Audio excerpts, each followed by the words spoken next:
We are reborn when we take the road of recovery. Written by Sober the Juggalo, first edition, part 4, relapsing. As a recovering addict, one of every addict's fear is, how do you prevent a relapse? You've got to learn your triggers. You've got to grow. You've got to understand that if there's a trigger, you work on that trigger within the first few minutes of you seeing that trigger, and that will help you understand and learn from it faster because it's fresher in your mind. You are going to have to be self-aware. You have to understand that as you start working through your sobriety, you will learn something new about yourself every step of the way. And sometimes it's not the thing you wanted to know. And if you sit in denial, you're not going to be able to make it through. I've gone through a rough patch recently because I had many things come up in the relationship that I'm in now. And I ended up being that old toxic self because I was not willing to deal with what I was going through. I started pushing people out. The story short is 5 months later, after I was willing to deal with all the changes and all of the trauma that had resurfaced, I started seeing therapists and psychologists and got put on meds for my PTSD and depression, acquired the right people, and I was honest. I was open. I was willing to do the work. I was glad to change, and I'm doing a lot better now. So you have to know, I'm writing this book. It's 7 years that I've been sober, and every day I've realized that I have to work on myself. How do you know what's going to trigger you? You don't.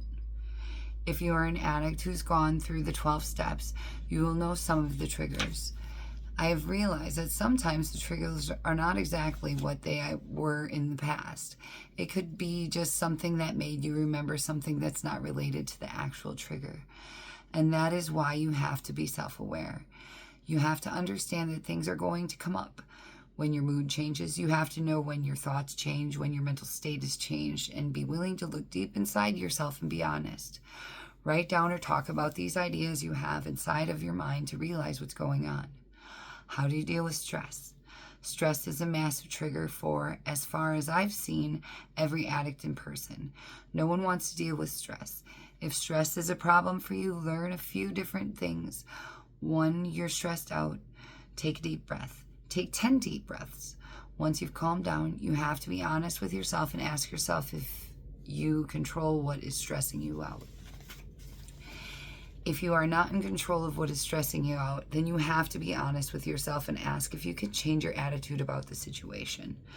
And what I mean by that is, if you don't have control over that situation, say you loan someone $100 and they promise to give it back to you in a week, and you were short on cash, but you figured as long as I get it back this day, I'll be fine. Something happened to them, or for whatever reason, they weren't able to pay you back the money when they promised you. You have 2 options in that scenario. 1, you can get pissed off and yell and scream at them. Or 2, you can realize that life happens. You can recognize that they're going through some stuff. Yes, it puts you in a tough spot, but yelling and screaming will not change anything. And if you know that you can make it through or find a way to make it happen, what needs to happen? Make sure all the bills are paid. Sell a couple of things, borrow some money from someone else, whatever the case is. If you know that you can make something happen, you have taken the stress out of that situation. Putting your actions forward into taking your anger out on them, then realizing is not because you were mad at them. What might have been going on is that you were disappointed. You had an expectation, and that expectation turned out to be wrong, and that is what caused you to feel that way that you did. Another way to handle things like this is to give without wanting anything in return.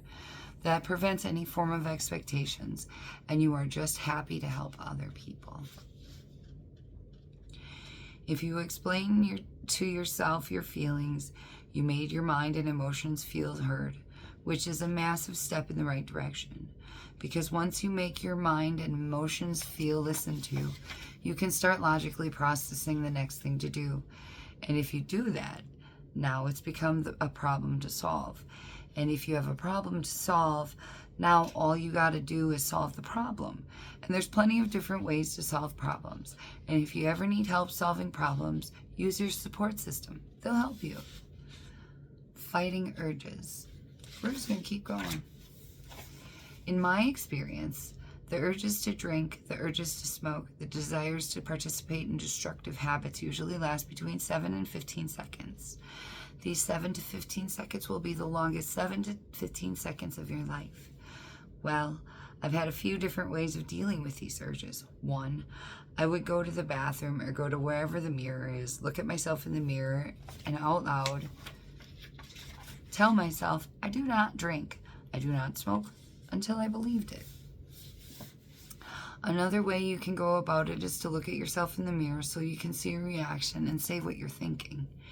If you are an alcoholic and you have the urge to drink, go and start looking at yourself in the mirror and say, I want to drink.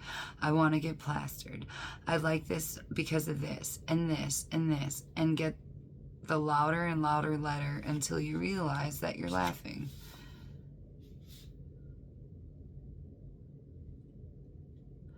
Because the reality is, you know that running back to your addiction will only cause more problems. They might start small, but they're going to cause more problems, and we all know that. Another way to do it is to find something that you can do to counteract that thinking. 7 years sober, I still get the urge to have a drink. Whether it's celebrating, whether it's depression, no matter what it is, I always get cravings. Not as frequently anymore, honestly. The urges that I get are maybe once every 4 or 5 months, if that. Excuse me.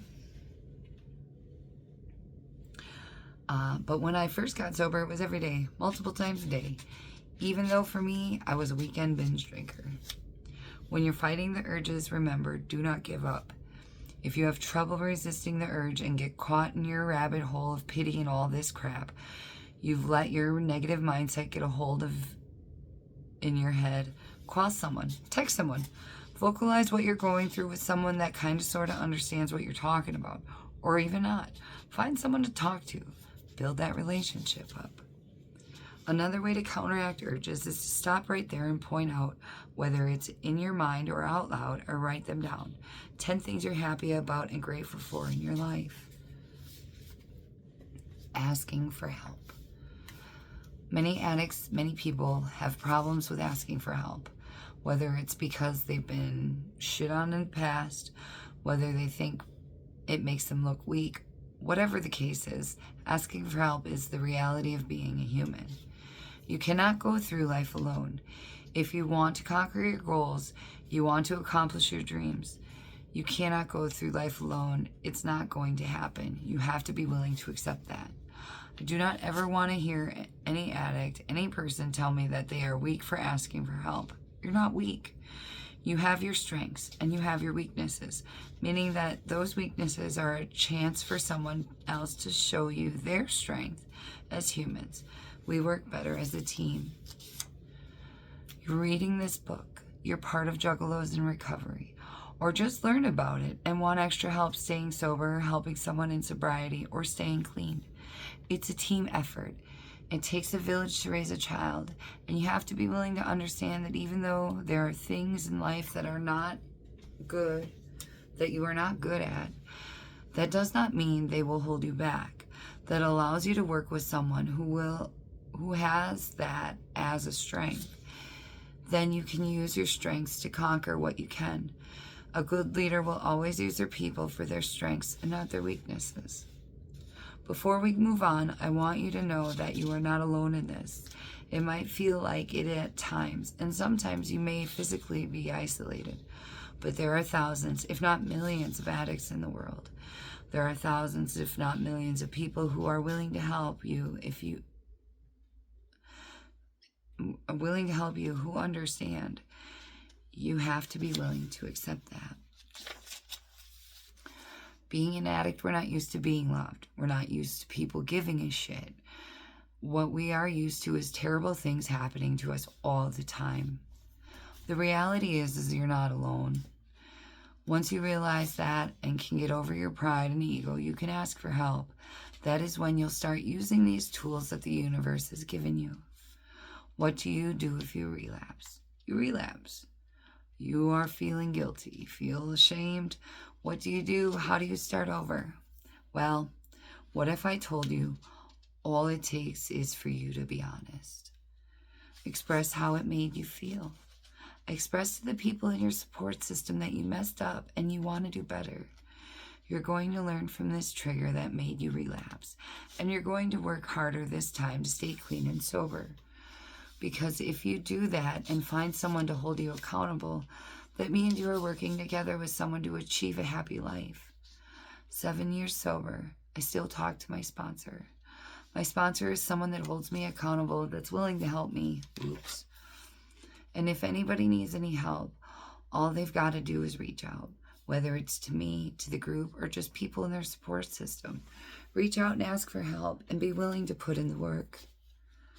The big thing about relapses that I know of, I haven't had a relapse personally, but from what I've heard around the tables and from what I've heard around people who have relapsed, is you have to figure out why you relapsed. You have to figure out where your weak point is. What made you allow yourself to go back to the one thing that you knew you shouldn't have gone and done in the first place. Figure that out. Figure out how not to do that again. And then you have just prevented yourself from relapsing. And that concludes this portion of We Are Reborn When We Take the Road to Recovery. Written by Sober the Juggalo, first edition. I just want to read the front cover, dedicated to all the juggalos and people that help make this happen. The introduction. This book is for anyone who needs help. What's going on, everyone? If you are about to read this book, then you must be searching for some answers. I want you to know that this book is purely just to help people. If something doesn't work for you, contact me at soberthejuggalo@juggalosinrecovery.com, and I'll find a way to help you. This book is an option to help people in need. I have seen these options help many, including myself. Now with that, you are heading in the right direction. Continue working on yourself and you will get to where you want to be. Remember that I love you and that you are worth more to me than you know. Sober the Juggalo. Whoop whoop.